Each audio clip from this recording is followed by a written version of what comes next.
This is TWiT. Reuters says because of the new display, the new in-cell touchscreens they're using, they're having a hard time getting those from LG and Sharp. And that's one concern that might hold up either or both of the phones. This makes it a little bit thinner because the in-cell touch panel eliminates some layers. Every year, talk about how the newest device will be delayed from Apple, and they're never right. Yeah, I mean, I understand these rumors are complete speculation in most cases. Although I do trust the supply rumors a little bit more because, frankly, it's hard to keep a lid on the suppliers. Even even Foxconn is starting to leak a little bit about this stuff. So, are you going to go with the? I mean, my sources are telling me we're going to see two phones for sure. You've had some very good sources in the past, Clayton. Right. Are you still in touch with those folks? Oh, yeah, absolutely. And I really think we're going to see two new phones. The question for me is whether or not, I don't know. I mean, walk around with the, just to test, obviously, the larger, much larger. The 1520, the Nokia 1520 there? Yeah. Yeah.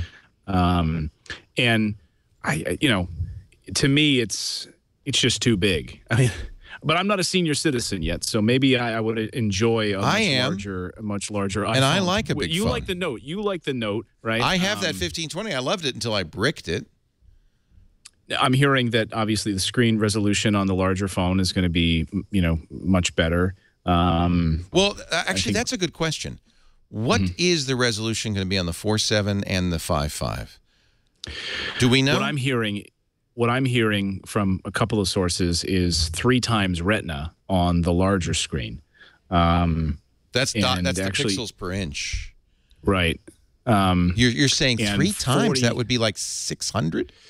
And Gruber actually had a great post about it the other day, too, where he broke it down. And this is jiving with what I've been hearing as well. 461 PPI. So on the 5.5 inch. So like, what did he say? 2208. Is that right? 2208 times 1248 on the 5.5 inch screen. Now, he did a 5.5 is 2208 by 1242.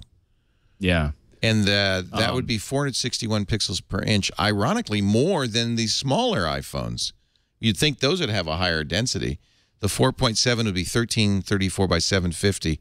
Is this because it's doubled and tripled? Is that why they come up with this? I think so, yeah. I'm terrible with math. I have to get out my abacus, but the amount of time that John spent going through all of the different variables, but it's jiving in John used, get ready for this, the Pythagorean theorem. Right. I remember the name. I have no idea. Is that A squared plus B squared equals C squared? What is that? Yeah, I think so. Okay. Well, that sure helps me. Right. Did Gruber have to go back and get his 8th grade math book or what? I don't. He must have. Wow. That's impressive. But it raises serious questions, though, I think, too, when I'm thinking about, some of the different apps that, when I think about ReadQuick, for instance, about, well, there's a difference. We made it a universal app for a reason, right? But there's different versions of it. So what does it mean to have the app running on an iPad Air, an iPad Mini? Then what does it mean to have it on such a small device when you're in line at a Starbucks? Well, then what does it now mean to have it on a 5.5-inch screen? What sorts of buttons can we employ there? What sorts of things will pop up? What sorts of tools will pop up on that screen? And I know that obviously Apple seems to be pushing developers in that direction to really consider these different screen sizes when they're building their apps tall. I know there's been plenty of rumors out there about. Go ahead. Oh, I was going to say with split screen apps now, like we see with the Surface. Well, we know iOS 8 will have that.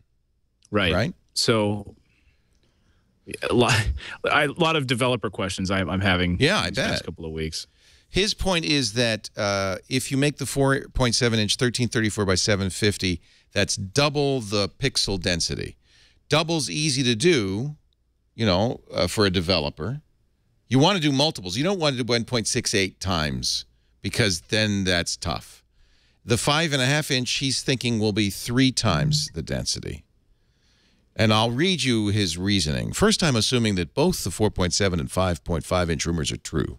Second, I'm assuming a 16:9 aspect ratio for both displays. Given these assumptions and the Pythagorean theorem, it's easy to create a spreadsheet model that gives you the pixels per inch resolution for a given pixel count. Given the height and width in pixels, we could solve for the diagonal in pixels, a squared plus b squared equals c squared, starting with value. Oh, forget it. He's just showing off now. Anyway, but that makes sense because you want to make it easy for developers. And but did you see the Android fragmentation graphic that came out this week? And it shows you what Apple's trying to avoid. There are so many different Android devices and so many different. This is the graphic for Android users. This is from OpenSignal. This looks like my hard drive. Defragging. Each rectangle represents a unique Android device. According to OpenSignal, which makes software for mobile devices that track cell phone towers and Wi-Fi signals, so they're getting this data from the field, there are, get this, 18,796 different unique Android devices. Imagine do you do read quick for Android? No, I've been, now you know I've been why. going back and forth with it for months. I mean, people ask for it, but I just look at this. This is the various Android screen sizes that you have to deal with. They're all over the place. Now, iPad and iPhone, it's very linear, and this is the key. If you add the new iPhone, it goes right in here in the box. You know, it's not nearly so crazy. Android versions over time. These graphs are just bizarre. 91% of iOS devices run the latest version. So that's also simplification for you. But there's a graph missing there, and that is Android sales versus iOS sales. And that would tell a very different story, wouldn't it? Yeah. Android has 80% market share globally. 80%.